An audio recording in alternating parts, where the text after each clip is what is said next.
It is difficult to draw the lines between personal privacy, family privacy, but I think as a society we've had more than enough examples. Whether they're living in rural Iowa or inner city New York or anywhere else. It was really silly. I'm glad nobody was around. The road to being somebody in this society starts with Monica Lewinsky. I'm not sitting here as some little woman standing by my man like Tammy Wynette. I am so grateful to him for a lifetime of... You're not looking at me. Are you a narcissistic Looney Tune? I am not. Get up. I knew you would. I knew you'd have to. I mean, you have every right to ask, and I have every right to tell you how I feel. Really? You know, they've just been minding their own business and they got hit by a meteor. You know, I'm not going to comment on what I did or did not say back in the late 90s. and every time she called distraught saying her life was going to be ruined. But how are you different? It's really another one of my blessings. All kinds of experiences. Really, yeah. I mean, I think that's only natural. You know, he can talk about whatever he wants to talk about. And if he decides to run, he'll be fair game too for everybody. I have moved on, and that's how I see, you know, my life and my future. It's not an image question so much as a priority question. And when I started this campaign, I'm not sure I knew quite what to expect. Lifting up our children with better education. Education. I hope you'll give me that chance. You know, I happen to think that it is just totally off base. It's, you know, so far out, it's hard to even understand and take seriously. Somebody said, questions come up, and we'll just keep doing our best to answer them, and hopefully it'll end at some point. But what people are talking to me about is not that. I got to tell you. who else was at your home? Were you alone I was alone, yes. the whole night? Well, yes, the whole night. I don't know why that's funny. I mean, did you have any in-person briefings? I don't find it funny at all.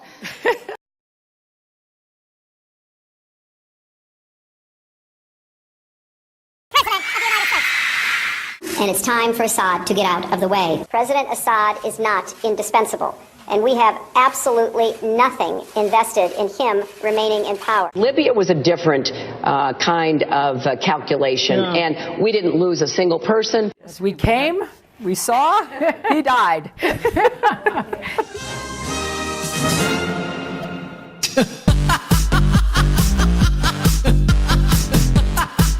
And unlike her many political statements of convenience that are merely a reflection of whatever is most politically acceptable at the moment. Look, we came, we saw, he died.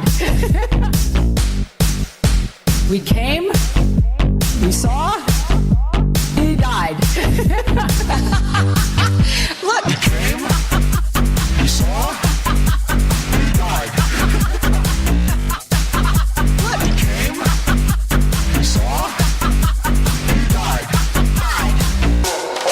Americans have fought their way back from tough economic times, but the deck is still stacked in favor of those at the top.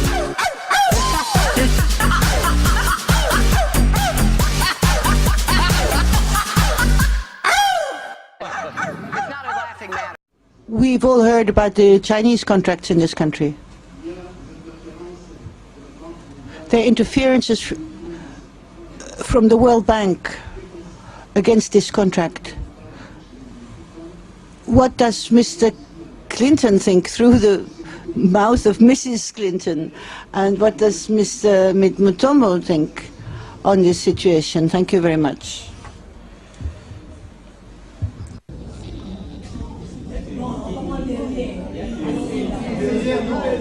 Wait, you want me to tell you what my husband thinks? My husband is not the Secretary of State. I am. So you ask my opinion, I will tell you my opinion. I'm not going to be channeling my husband. How is your health? It's very good, thank you. How serious was it? It was, you know, it was I think a serious concussion. But you had trouble with vision. Because of the force of the fall, I had double vision. So no lingering effects? No lingering effects.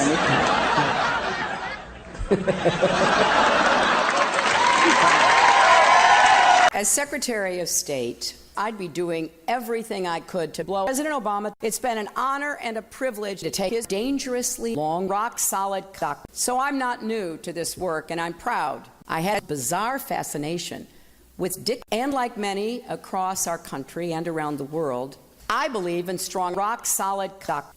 That's the America I know and love. Now, I will leave it to the psychiatrist to explain my fascination with nuts. We went down that road in the 1930s. I remember being in the Situation Room, taken Senator John McCain. Eventually, we reached an agreement that I blow Vladimir Putin and Kim Jong-un back in 1987 when Ronald Reagan was president. There's nothing I take more seriously than confronting Donald Trump's bizarre, dangerously long, twisted nuclear weapon. And like many across our country, blow his ass and country. It represents freedom, hope, and opportunity. There is no challenge we can't meet, no goal we can't achieve when we each do our part and come together. Now imagine Donald Trump sitting in the Situation Room on my rock-solid steel. Thank you all very much.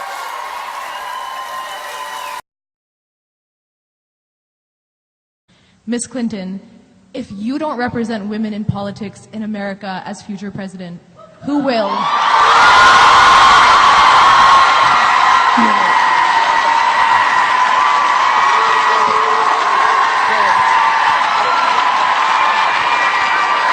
Well,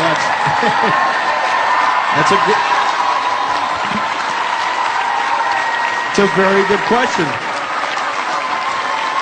And further, well, it looks like you have some support here.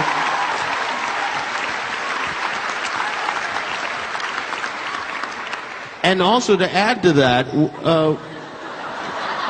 when you do run for president, will you reuse the old Clinton campaign lawn signs? Do you still have yours, Jimmy?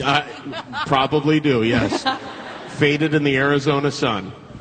Well, I must say that you have certainly done your education proud. That was very well asked and very well presented. And I appreciate the sentiment. Yeah. Look, I am very much concerned about the direction of our country, and it's not just who runs for office, but what they do when they get there, and how we bring people together, and particularly empower young people so that we can tackle some of these hard decisions we've just been talking about. So she wants an answer. Well, I'm getting to it. So let me say this: that give me your name and number.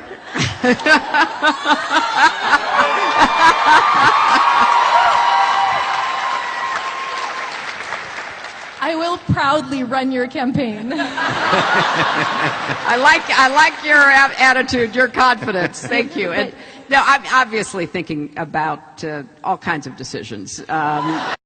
International sinister man of mystery WikiLeaks founder Julian Assange promises to release new emails on the Clinton Foundation. Many Democrats now fearing it could lead to an October surprise. October surprise. About this year's October surprise, because... So a number of people have been waiting for some October surprise to finally finish off Hillary Clinton's campaign.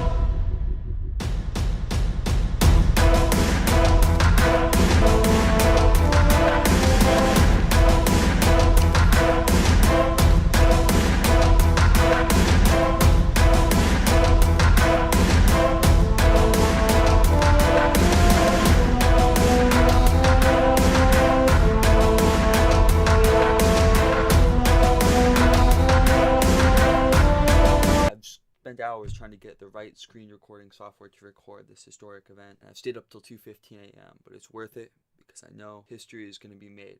Answered, but you should understand that if we're going to make a major publication in relation to the United States at a particular hour, we don't do it at 3 a.m. That's something great. We don't do it at 3 a.m. We don't do it at 3 a.m. We don't do it at 3 a.m.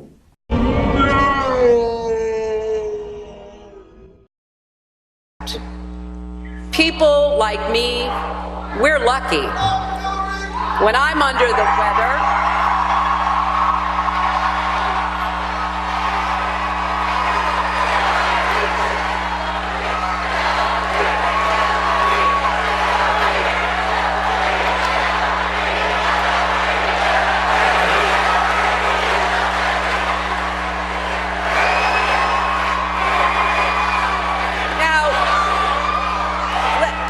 just want to have a conversation, and other people can wave their arms and their signs, but I want you to think with me for a minute about how I certainly feel lucky. When I'm under the weather, I can afford to take a few. We're lucky. When I'm under the weather,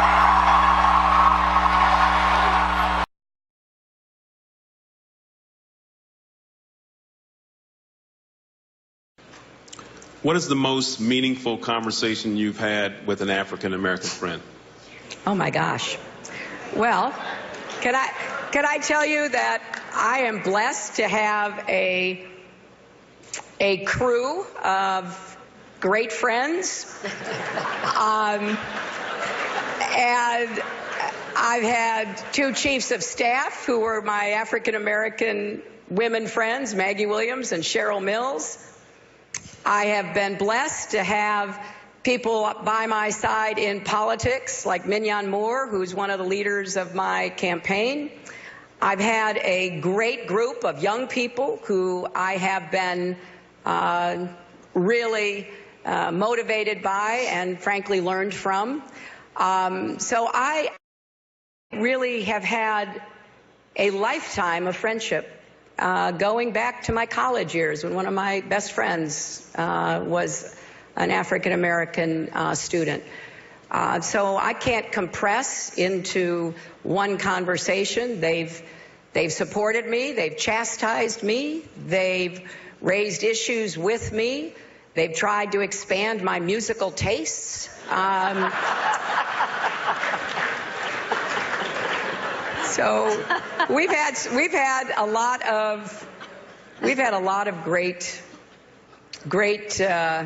times because of our friendships. So I can't really pick one conversation out of 50 years of conversation.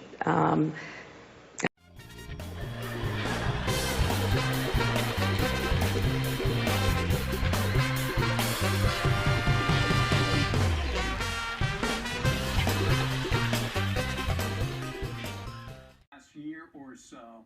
Yesterday, James Comey actually was able to answer some of the things she has said. So in the next minute and 25 seconds, you listen to what you've heard her say and what the FBI says, and they're not the same thing.